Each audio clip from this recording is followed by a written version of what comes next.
अच्छा, आपके माइंड में कभी ये सवाल आया क्या कि दुनिया एग्जिस्ट ही क्यों करती है? ऐसा भी तो हो सकता था कि दुनिया एग्जिस्ट ही ना करती तो चीजें ज्यादा बेहतर हो सकती थी, क्योंकि इस दुनिया में तो काफी ज्यादा कॉम्प्लेक्सिटी है, काफी ज्यादा स्ट्रगल है, फन भी है, जॉय भी है। लेकिन फिर भी ये दुनिया एग्जिस्ट करती ही क्यों है? अगर ये दुनिया एग्जिस्ट नहीं करी होती तो शायद एक बेहतर हार्मनी हो पाती, क्योंकि अगर कुछ भी एग्जिस्ट नहीं करता तो ये सबसे अच्छी पॉसिबल स्टेट होती। तो ये वाली स्टेट क्यों नहीं है? तो अगर हम ह्यूमन कॉमन सेंस के हिसाब से अगर देखें तो कायदे से तो इस दुनिया को एग्जिस्ट नहीं करना चाहिए था, क्योंकि अगर ये दुनिया एग्जिस्ट नहीं करती तो एक खालीपन की स्टेट होती, एक एब्सेंस की स्टेट होती, और वो वाली स्टेट सबसे बेहतर स्टेट होती। तो यूनिवर्स वैसा क्यों नहीं है? ऐसा आमतौर पर कभी कभार हमारे मन में सवाल आता है।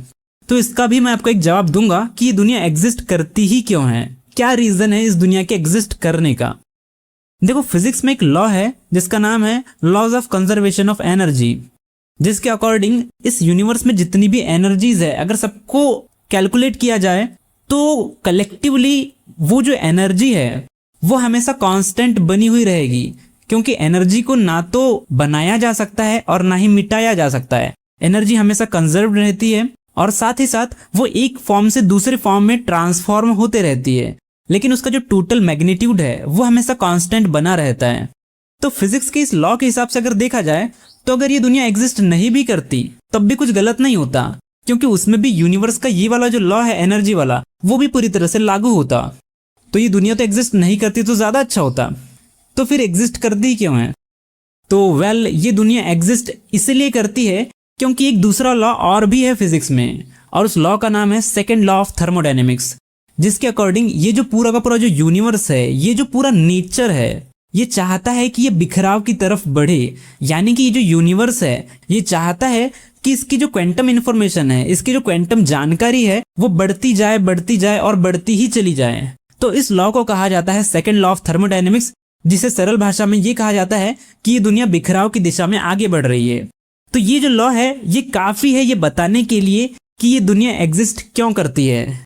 तो इस लॉ के अकॉर्डिंग जो नेचर है उसकी चॉइस ये है कि वो खुद को बिखेरना चाहती है, वो चाहती है कि उसकी क्वांटम इंफॉर्मेशन बढ़े। और अगर नेचर या यूनिवर्स की ये चॉइस है कि उसकी क्वांटम इंफॉर्मेशन बढ़े, वो खुद को बिखेरे, तो उसके लिए जरूरी है कि ये दुनिया एग्जिस्ट करे। अगर ये दुनिया एग्जिस्ट करेगी ही नहीं तो ये बिखेरेगी कैसे खुद को? तो अगर क्वांटम इंफॉर्मेशन को बिखेरना है तो उसके लिए बहुत जरूरी है कि ये दुनिया एग्जिस्ट करे।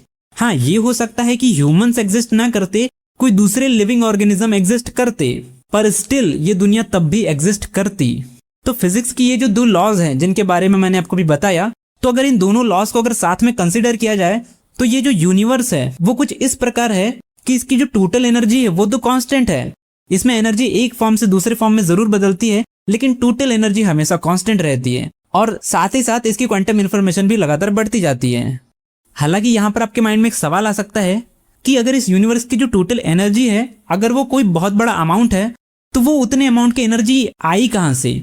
मान लो इस यूनिवर्स की जो टोटल एनर्जी है वो है 5 करोड़ जूल, तो ये जो 5 करोड़ जूल है इतनी एनर्जी यूनिवर्स में आई कहां से? तो ये काफी ज्यादा परेशान करने वाला सवाल है, क्योंकि एनर्जी अपने आप तो बन नहीं सकती, तो फिर ये एनर्जी आई कहां से? तो इस वाले प्रॉब्लम को सॉल्व करने के लिए भी एक थ्योरी एग्जिस्ट करती है फिजिक्स में, और उस थ्योरी का नाम है जीरो एनर्जी यूनिवर्स थ्योरी। इसके अकॉर्डिंग इस यूनिवर्स की जो टोटल एनर्जी है वो जीरो है। अब आप कहोगे कि ऐसा कैसे हो सकता है कि इस यूनिवर्स की टोटल एनर्जी जीरो हो, क्योंकि अगर टोटल एनर्जी अगर जीरो है तो फिर तो इस दुनिया को एग्जिस्ट नहीं करना चाहिए था।